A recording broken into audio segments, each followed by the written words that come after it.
Welcome back to Drafting the Past. This is a podcast about the craft of writing history, and I'm Kate Carpenter. I'm delighted to be joined today by Dr. Emily Dufton. Thank you so much for having me. I'm really happy to be here.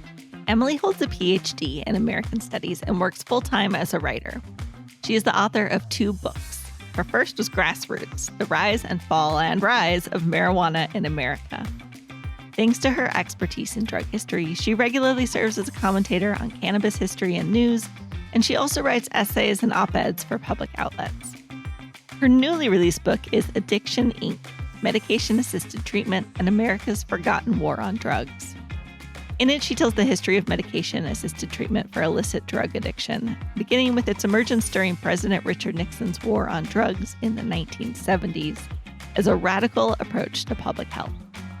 From there, she traces the controversies, missed opportunities, and privatization that have scrambled access to what is considered the gold standard of addiction treatment, even as America wrestles with an opioid overdose epidemic. As she worked on Addiction, Inc., Emily won multiple prestigious awards to support its creation, including a J. Anthony Lukas Works-in-Progress Award, a Robert B. Silvers Grant, and a Whiting Creative Nonfiction Grant.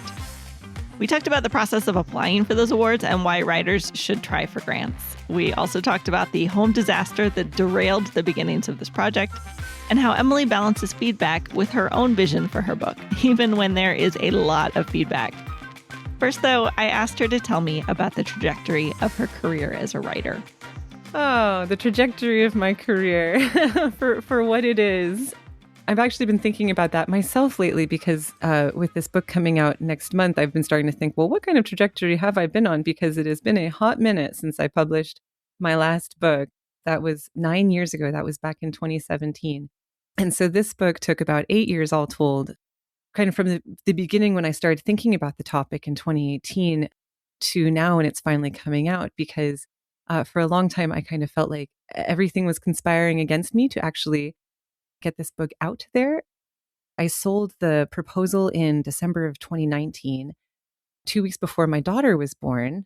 And so I had this beautiful little baby and a 3-year-old boy with the agreement with the University of Chicago Press that I would, have my little baby and then get her into some kind of care. And I would start writing full time, maybe when she was 3, 4, 5 months old.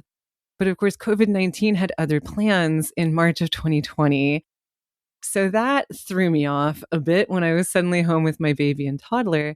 And then when my daughter finally entered full-time daycare when she was 18 months old, the night after her first day, when I was awaking to the promise of full-time work and being able to really focus because I had been working in fits and starts for the past couple of months and getting nowhere, I thought, this is it. Like, I'm really going to start on this book. This is going to be great.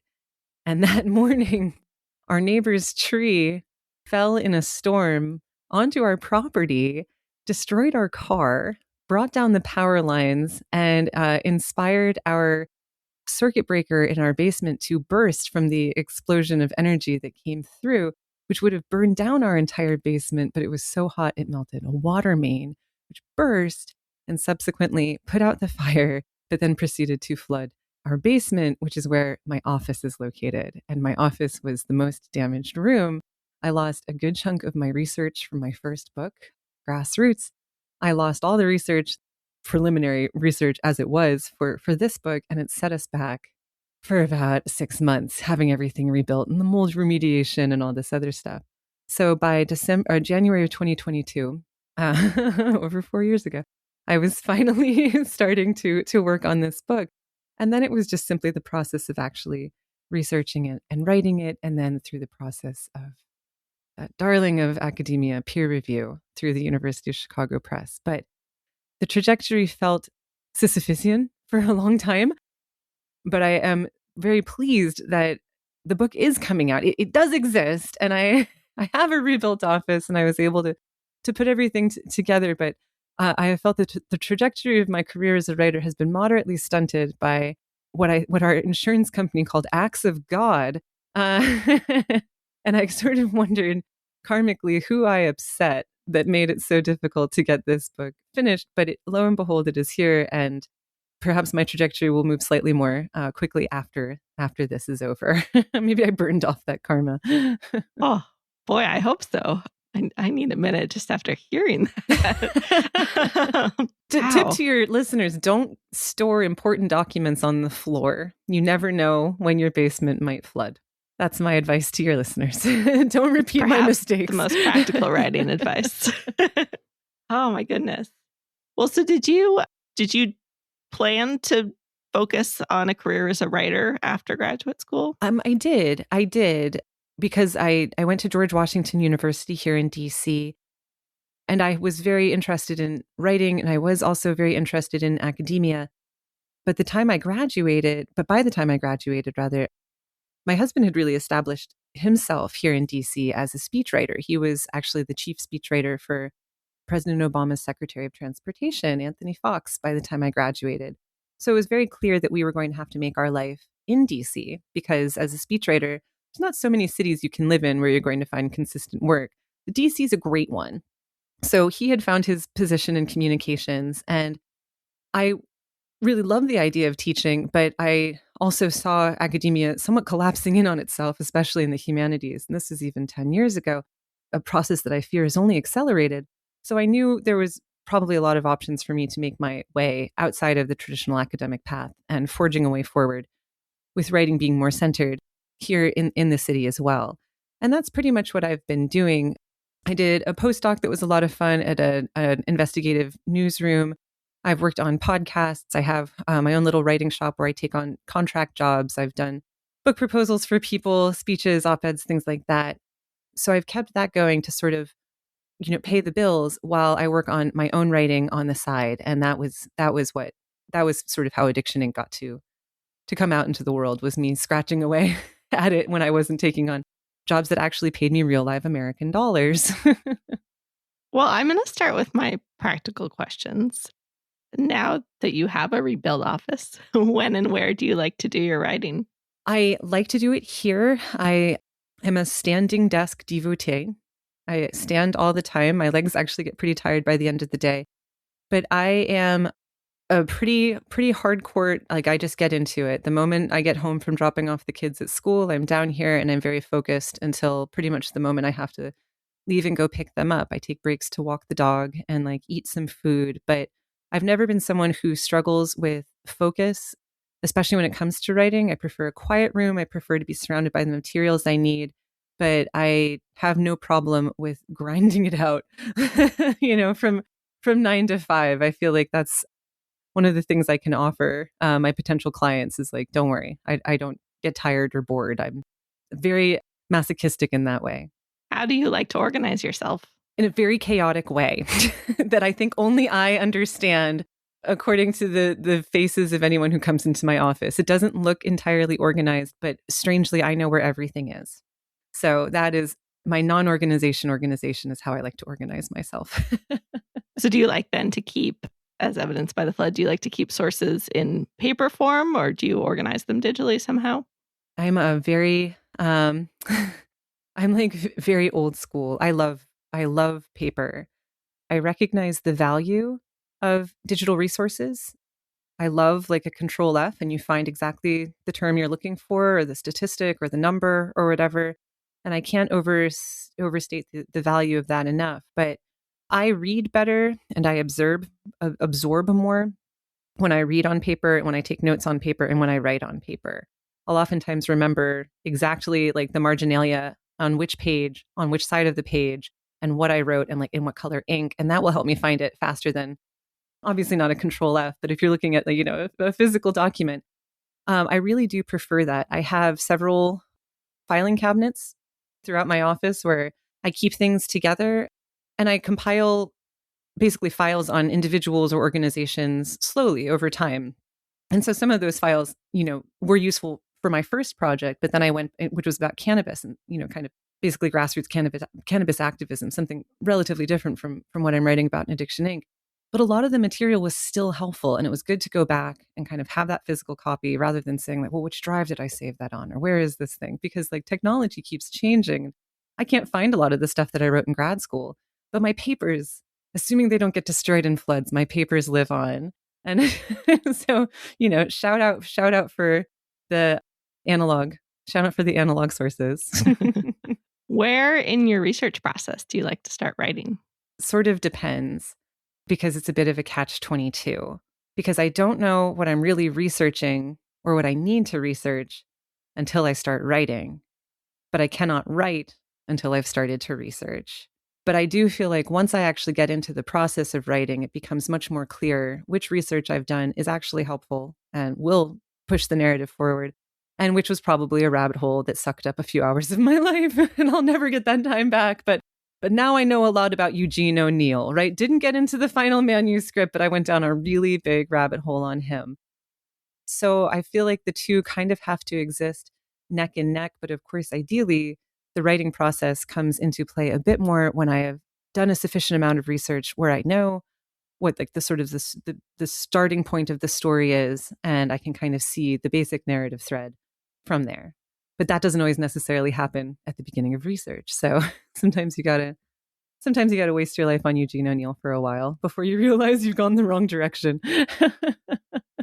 Do you ever then end up making an outline and kind of planning where you're going, or do you just start writing? I've been more into outlines lately. I really do love an outline. It can be very basic, maybe just a term or two, but I like to know which stone I have to jump to next to get across the river. I didn't always used to do that. I wasn't always such an outline person, but I now feel like it organizes my thoughts much better, where I can see where I'm going and I can see which paths will lead me there most directly. And I also like an outline, and it'll usually just be in like the Word doc or the Google doc that I'm working in, but I'll kind of know the next step. I also like it because it can also serve as that messy first draft. And I'm not so hung up on it because it's just an outline. Like the sentences don't have to be perfect. They don't have to sound good. It's just an outline. But I love a messy first draft. And I so much appreciate and respect and value a messy first draft these days, especially as I get older, because it's like, for me, it's not until I have a messy first draft that I can even begin to figure out what it is that I'm actually saying. For me, writing is so much a process of revision, but you need to have something to exist to revise before you can get to that point.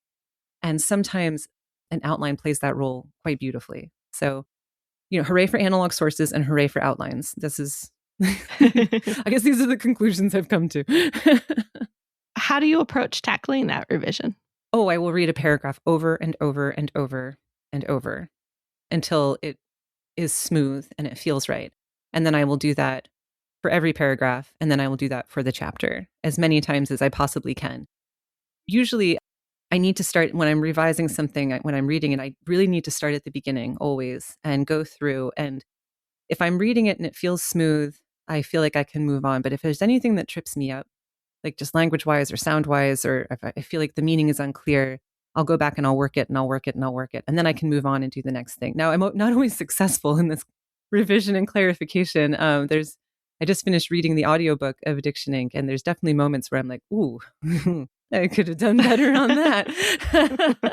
But I'm a nonstop reviser. I do it over and over and over again until I feel like it's right. Because if I get hung up on something when I'm reading it through, I cannot comfortably move on until it's not the same way with cleaning up messes, obviously, as my office shows. But if I feel like there's a mess on the page, it just drives me nuts, and I have to keep working at it until it's finally clean. I know that really for all writers, writing can be a lonely process, but especially when you're not in the academy and you don't kind of have that institutional environment, it can be especially isolating. Well, of course, it has bonuses also. But are there ways that you maintain a writerly community? That's a great question. And it can be lonely, but I feel like it's lonely. Writing is lonely no matter what kind of institutional support you have or don't have, right? It's a journey with yourself, in your brain, in your soul, in your heart. It's a journey that one can only take alone, usually unless you have a collaborator. But I feel very lucky that I've had a lot of communities around me. Living in DC is great for people who love books. We've got so many great bookstores and they host so many great events. So I love going to book talks like at Politics and Prose or Barnes and Noble or East City Books or Solid State Books or People's Book here in Tacoma Park. Like you can just keep going. There's so many. So I feel like I have a community there where I can go see like writers I really respect and adore and listen to them get questions and see how they answer it. So that's been really great. I have communities with some of the organizations that I've won awards from. They actually have really thriving communities. They bring us together a lot. So I feel really supported in that. And I get to see other people working on narrative nonfiction and sort of see how they're going. And then I'm just lucky that I have like, family and friends who are like, we know you're doing this weird thing and we support you in it anyway. And like when I'm feeling blue and I'm like, oh, writing is the worst. This is so terrible. They're happy to support me. And there's just this benefit of like living in DC. There's so many smart people and like lots of them have written books. So they all get it. They're like, oh yeah, writing.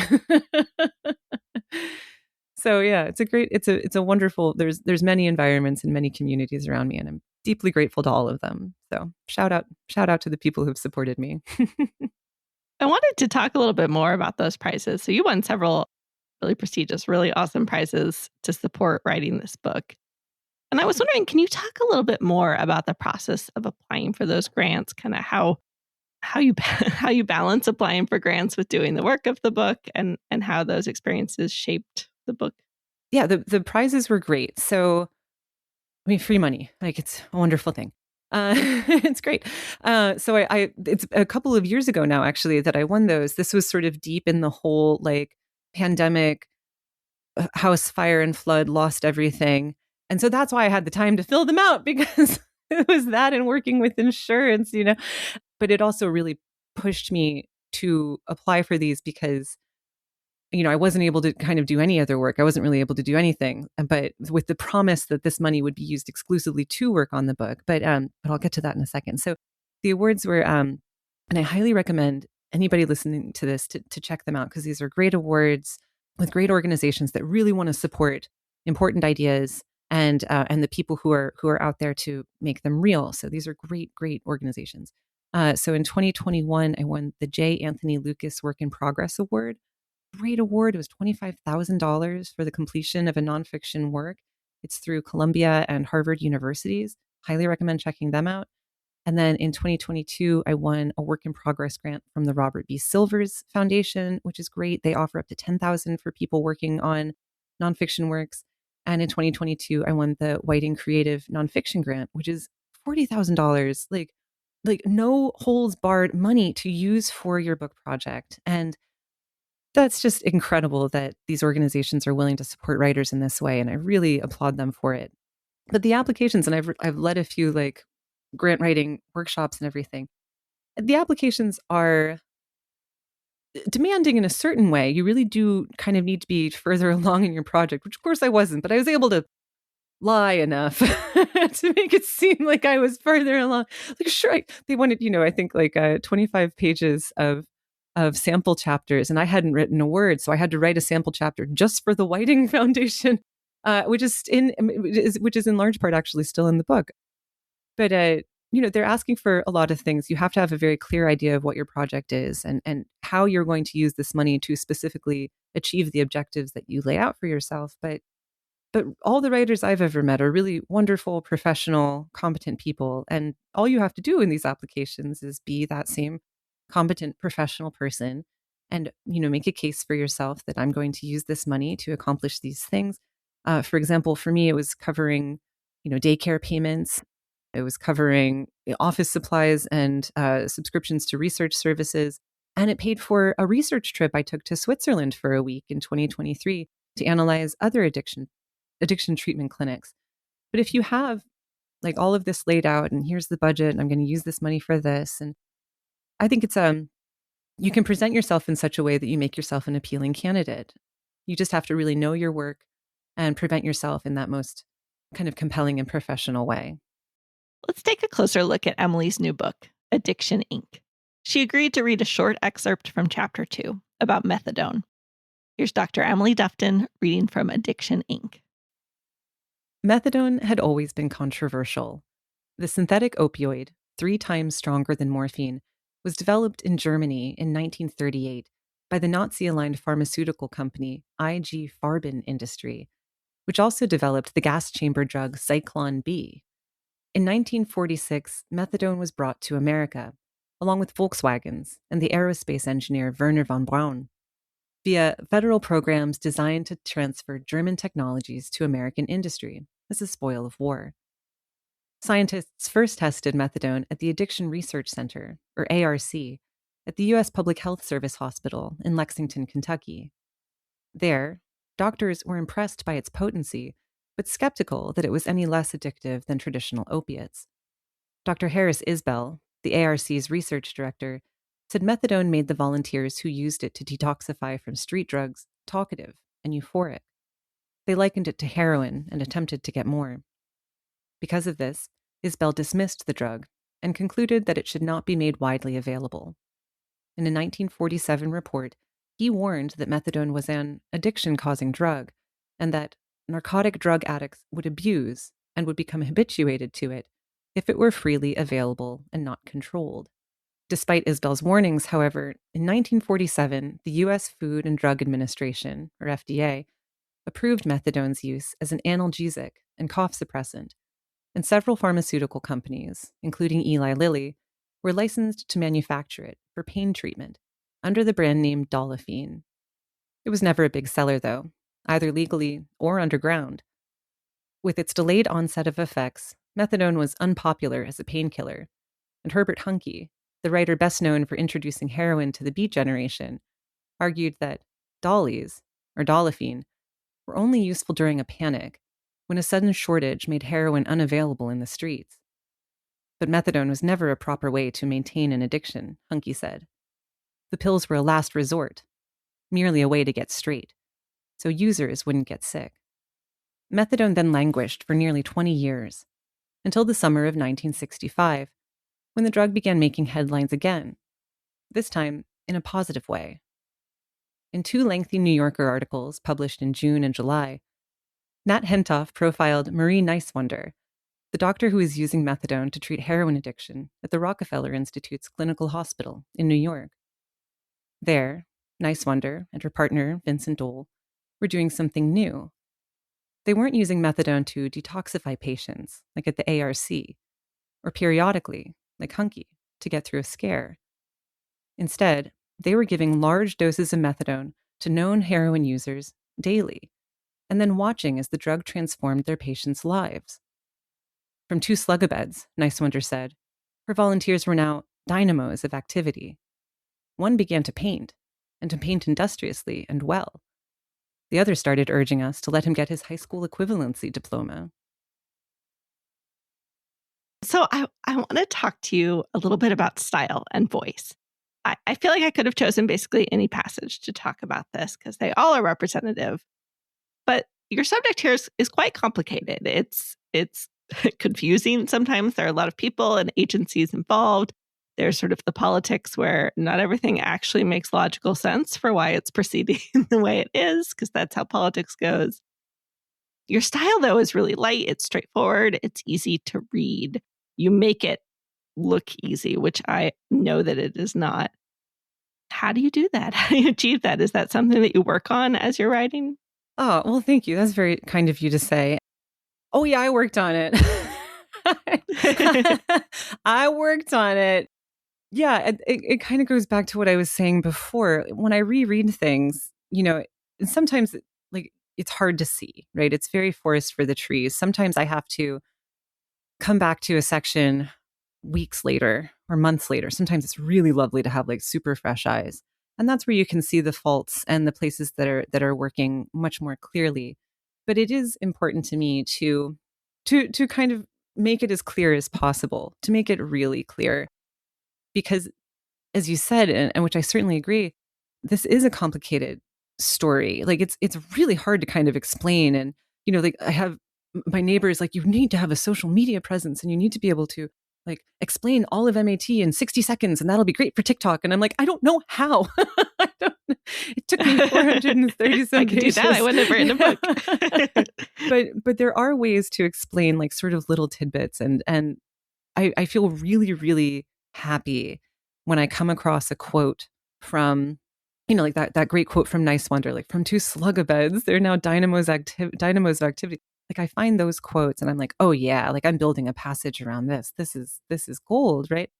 But it is like, I feel like my greatest sort of responsibility is to the reader, and to try to make something that is complicated, that does involve a lot of people, that involves a lot of agencies, that involves a lot of political infighting, to make it understandable and relatable, because otherwise, like, we'll never understand this history, this deeply complicated history that really has impacted us over the past 50 years. And one might argue, and indeed I do, has had such negative effects that we have the world's leading number of overdoses and the world's largest problem with opioids, right? This has had real visible and tangible effects on our society. And so I feel like if we understand it better, perhaps we can do a little bit more to actually counteract the most negative effects. And so if like a section about Marine Ice Wonder where people are like, oh, I get it now. Like if that helps, I feel like I've done my service. You interviewed a lot of people for this book, as I understand it. How did those conversations shape the book? I'm particularly interested because as I look through the notes, you're not necessarily directly quoting from those interviews all that often, but I know they must sort of form the bedrock of what you're writing. So how did those interviews shape what you ended up writing? Oh, I like that term. I like the term bedrock, and I agree with it very much. I did talk to a lot of people. Like this project and actually my first book as well, it really got me over my fear of just like emailing someone or calling someone. Like, just do it. Just do it. I cannot encourage your listeners to just like contact people enough. If you're writing about someone and they're still alive, get in touch. They will be so happy to talk to you. They are thrilled. They're like, oh my God, someone cares about what I did 50 years ago. But those conversations were fundamental in shaping the book. A lot of the leading figures who created this field, the field of medication-assisted treatment, they were based in DC, which made that convenient for me. And they're also still kind of around here. They are very much getting older. Jerome Jaffe, Nixon's first drug czar, who's a key figure in the book, he's turning 93 this year. But he and I became very close. And I think I felt like I knew this project had legs when I would call Jerry Jaffe. And I think the first 6 times I spoke to him, he was so mean to me that I would cry. Like I would hang up the phone and cry. But I kept trying to convince him that I was serious, that I was a historian. I had a PhD. I knew what I was doing. And I was really committed to telling this story in a way that used primary sources, in a way that relied on the evidence, in a way that gave like a fairly, I mean, obviously everything is subjective, but I was trying to be as historically objective as possible. And I feel like I finally won him over when I went through all of his papers at the Library of Congress. He's like, oh, you went through 40 boxes, you're committed. And that's when the conversations changed and he started letting me in on more and more of the background and the insights. And then he would put me in touch with other people and they would talk to me. I became like accepted among this field of like former federal officials who, I mean, there's really not that many of them who are instrumental in creating the entire industry that we now live with. What was also particularly helpful was that once Jaffe had hazed me sufficiently and he then brought me into the circle of trust, he gave me the remaining boxes of material that were in his basement that he had donated to the Library of Congress. He didn't give all of them. There were about 7 boxes left over, and he gave those to me. And I was able to bring them home to my office where I did not store them on the floor because I learned my lesson. But I went through that, and that's actually where the entire history of LAM, L-alpha-acetylmethadol, which was the 4th medication-assisted treatment that the federal government tried to develop, and they botched it up so badly, it's not available anymore. But that history was hiding in Jerry Jaffe's basement outside of Baltimore for 50 years. But he finally gave me those boxes, and I was able to go through them and found that information. And then I donated all of it to the Library of Congress. So now it's there and other people can research it. But it was the conversations and it was the human connections that I had made with these people that opened up all of the doors that allowed for a lot of that hidden history to be told. So like immense gratitude and appreciation to them for letting me in and for trusting me with all of this material. But without those conversations, without those people, it just wouldn't have happened. It wouldn't have, or it would be a considerably shorter and crappier book, I guess. And 6 times. Yeah. I'm stuck on that. That your persistence is impressive. I want to talk a little bit about narrative structure, because this is largely a chronological story. But of course, no book is as simple as just day 1, day 2, day 3. How did you think about the structure of this book? It did take me a little bit to figure out exactly how to dive into the story, because there's kind of like, there's sort of, you're right. I do tell it ultimately chronologically, and I really do need to do that. I think it's like my historian hang up. I love a chronological story. I just like, oh, there's context and everything's building on each other. And like, this is how time passes and this is how things evolve. Like, to me, that's a really great way to tell a story. And I know some people are like, boring, like spice it up, but I love a chronological story. But I knew that like to get into the chronology, to understand the chronology, like there had to be that moment that sort of crystallizes what's at stake and sort of what happened. And so I felt like there were two moments. And I was like, well, which one do I start with? And um, ultimately I kind of went chronologically with that as well. So there's the introduction where I sort of give the reason for why I'm writing this book, which is about the passing of my friend Dana, who died in 2016 after 15 years of studying escalating opioid use. And I wanted to know what could have helped him. Doctors and researchers all said MAT, medication assisted treatment. And I was like, what's that? And they were like, oh, and they explained it. And then I was like, where'd it come from? And they're like, we don't know. So I wrote a book. But that wasn't really the way to get into the history. That was just sort of setting it up. The history really begins both in the 1920s and then squarely on June 17th, 1971. So I have my introduction and I'm like, Dana died, terrible research problem. This is what I found. And then I have a prologue because too much is never enough when it comes to introductory sections. And my prologue takes place in the 1920s when America had a brief but rather wild experiment with morphine clinics, which was the first time we had medication-assisted treatment, where we were giving known opiate users a steady supply of legal, unadulterated, and inexpensive opiates to keep them out of withdrawal and quote-unquote satisfy their habits. Obviously, they did not last very long, but they were instrumental. And because they launched basically the next 50 years of the classic era of narcotic control, that brought us to my next key moment, which was June 17th, 1971. I was like, well, got to have it. So there's the prologue. And then the book really begins, 500 pages into it. It really begins on June 17th, 1971, with Nixon giving the press conference in the White House, saying that he is going to launch a new war against public enemy number one, or wage a new all-out offensive. I have to get the quotes right. Wage a new all-out offensive against heroin public enemy number one.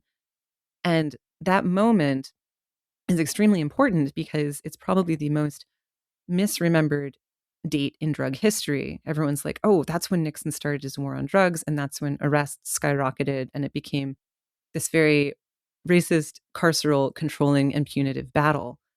But when I looked at it, I was like, oh no, it wasn't that at all. He started a nationalized addiction treatment clinic system that day with Jerry Jaffe in charge of something called the Special Action Office for Drug Abuse Prevention, which was ultimately responsible for opening hundreds of clinics, getting tens of thousands of people into treatment, not only with methadone, which was the new technology and medication at the time, but in abstinence-based programs as well. Arrests dropped. Persecution for drug use dropped. Overdoses dropped. The spread of bloodborne diseases from needle sharing, like hepatitis, dropped from 71 to 73. I was like, oh my God, we've completely misremembered this period of history. I'll spend the next 8 years writing a book about it. And then once people finally get to chapter 3, basically, they can see that that's what it's been all about. So that's how I approached the narrative. It took me a minute, but I do get there. I like that. I'm curious. This is a somewhat selfish question because I'm working on a project on a wildly different topic, but that also sort of doesn't end. It continues to the present. And I was curious that this is a history, but it's definitely explicitly linked to the present. You started out wanting to know how we got here, and there's very much an understanding that a lot of what we are coping with now is still rooted in the things that you write about in this book. How did you handle that transition from writing about past to present? Was that difficult? How did you build that link? It wasn't terribly difficult because in writing the chronological history of Matt, it brought me up to the present, because basically what the Special Action Office for Drug Abuse Prevention, or SAODAP, did, which is what the office Jerry Jaffe was leading, was not only did they fund a bunch of addiction treatment clinics nationwide, but they were also congressionally mandated to pursue research into new and improved treatment drugs. And from this initial congressional mandate in the early 1970s, that's where the rest of MAT drugs come from. So they started with methadone, but then federal researchers were instrumental in developing naltrexone in the 1980s, LAM in the 1970s, and then again in the 1990s.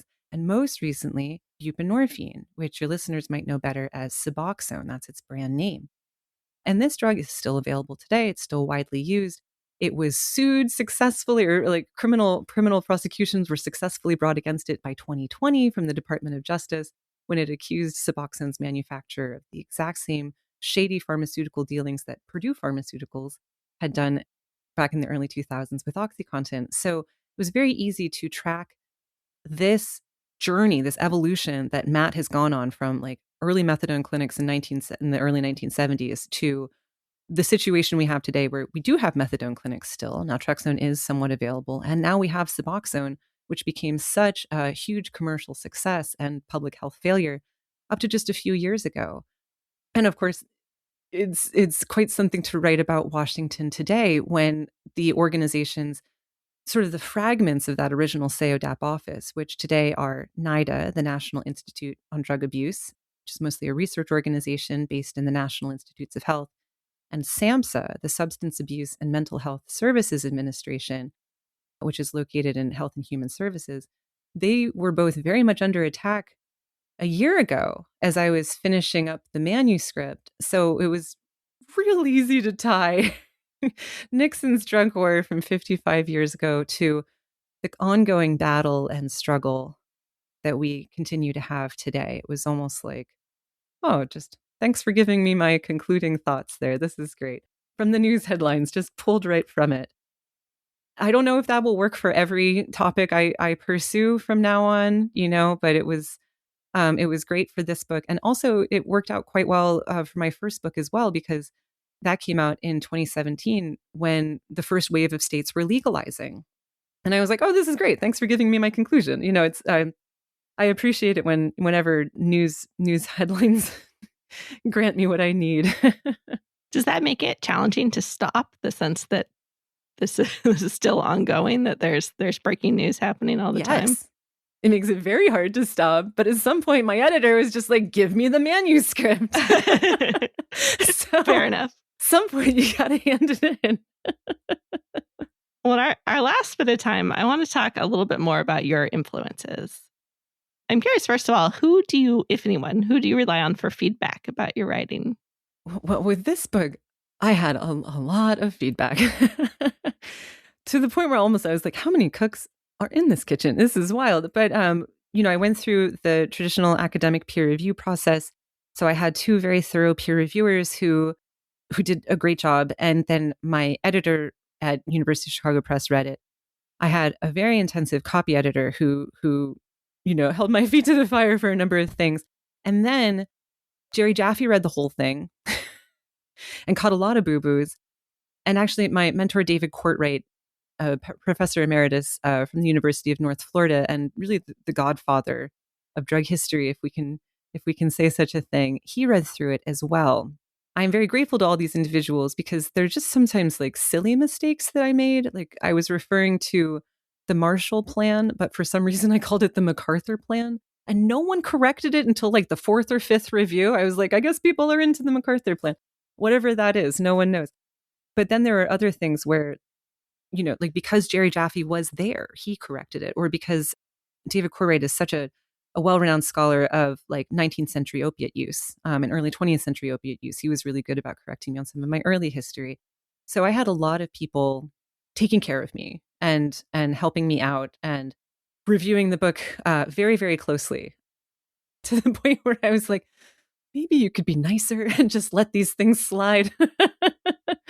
But I had a lot of eyes and a lot of help. And so, the whole like Malcolm X caveat that he put on his autobiography, I will put on mine as well. If there are any mistakes left in the manuscript, they are entirely because of me, because I had an awful lot of assistance in this too. Is that, I can see where it's challenging just from the sheer volume of input, but was it ever hard to sort of maintain your vision and voice in the wake of all of that feedback? Yes, it was extremely hard. One of my peer reviewers just really wasn't convinced that I needed the sections on methadone, or excuse me, on naltrexone or LAM at all. And I really had to fight for that.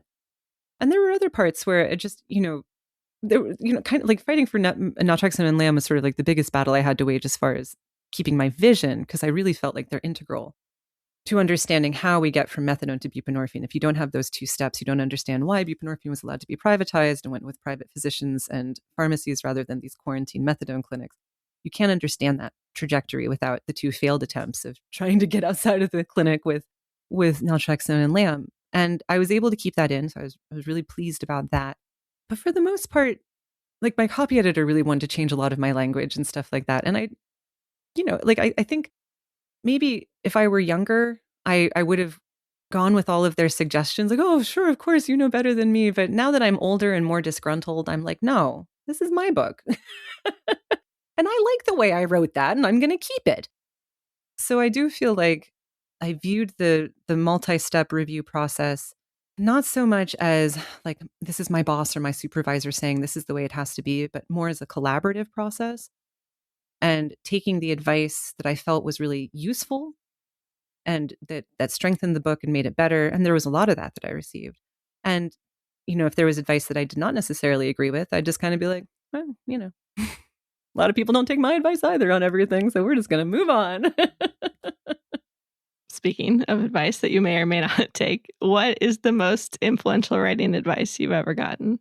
It's funny. Like when I heard that question, I was like, huh. And it took me back to this creative writing class I had when I was an undergrad at NYU. The woman who led it was named Viola Lee. She was a poet and she was a great teacher, really, really great person. And we focused on poetry and short stories. But during the poetry section, I remember she would have us do this exercise. And I still think about that exercise a lot, where like you'd have your poem and you would read it once. And then you would hand it to the person next to you and they would read it. And then the class would discuss it. And that was the most interesting thing to me, was like the person's presentation of their own work and then someone else's presentation of the exact same work, but they read it differently and they emphasize different things. And like as soon as you hear your words out of someone else's mouth, it's so enlightening. Sometimes about the quality of the work. You're like, oh no, that's what it sounds like. That's what you think it sounds like. Oh my God. And so I really keep that in mind when I'm writing, which is that someone else can read this and they can read it very, very differently. And that's why I really try to, like, if I have a point that I'm really trying to make clearly, that's why it's important for me to work with the sentences and kind of massage them in such a way where I feel like if I read it, it would sound the way I want it to. And if the person next to me, I just handed them the sheet, they would read it and it would still sound the way I kind of wanted it to. And that's where I'm like, okay, I always have Viola Lee's class in my head. What an amazing experience. And the other piece of writing is, Kurt Vonnegut's Kill Your Darlings, right? Just like get rid of excessive. And boy, reading the audiobook, I was like, oh, I should listen to Kurt Vonnegut more. I should kill off a lot of these darlings, but they're in it now. What other writers or books do you like to read or turn to for inspiration? Man, I love to read and I wish I could read more. Working from home, I don't have like a commute. And that's where I would do all of my reading. Like I love reading on the metro. I love reading on a plane, train, car, bus. I will read on a train. I will read on a plane, Dr. Seuss. But I read as much as possible. I read pretty much like every word of the New Yorker and the Atlantic as well. But who do I follow for inspiration? Actually, it's funny. Lately, I've been like hearing my dissertation advisor's voice in my head, Leo Rebuffo, who was at George Washington in the history department for a long, long time. He passed away in 2018. But he would always tell all of his students to read books that are over 30 years old. And it's so true to kind of refamiliarize myself with earlier voices.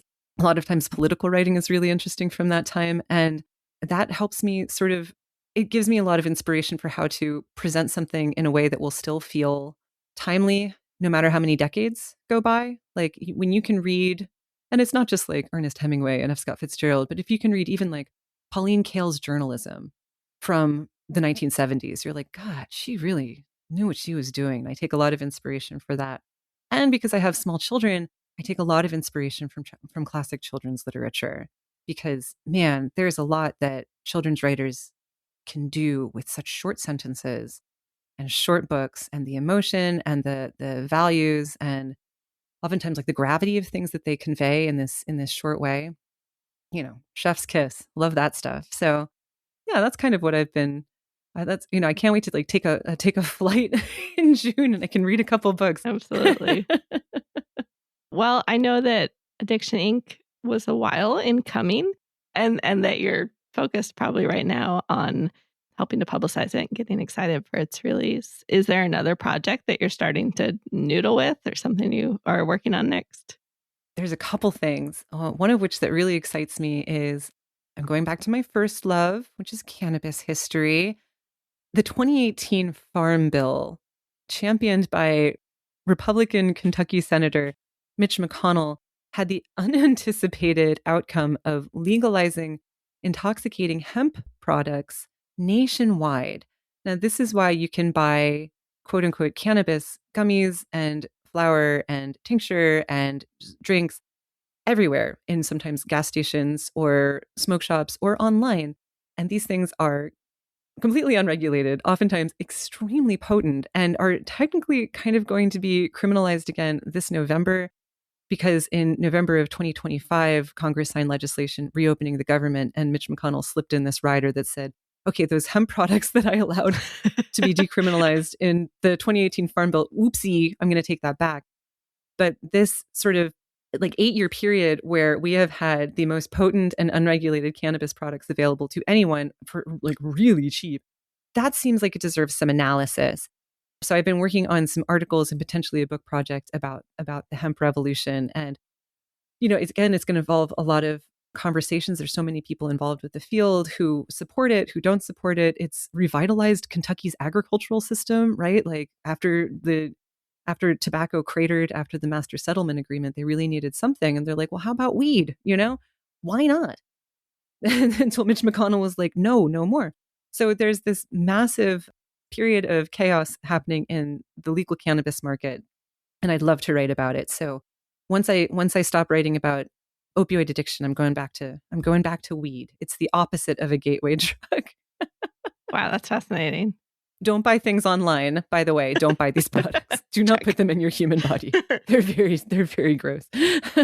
Is it interesting to think about a project that's really much more sort of journalism in many ways, that it's the past 8 years? It is, but it's so inspired by historical influences, right? Like that 1998 Master Settlement Agreement, which cratered, a lot of Kentucky's tobacco farming industry. Like that was the impetus behind the 2018 Farm Bill. So we're actually going back to things that were happening 30, 40 years ago. I still feel like having a more, like like the idea of doing journalism excites me, but I can't go into it without my historian brain where I'm like, I could also explain all the context, right? Like this could be kind of fun. Could have several more chapters on history of Kentucky farming or something like that. So I think even now, it's like I just can't turn it off. Like I'll look at anything that's happening in the news and I'm like, I could probably write a book about the history of that, I love that. I'm here for the journalistic history hybrids always. Right. Why not?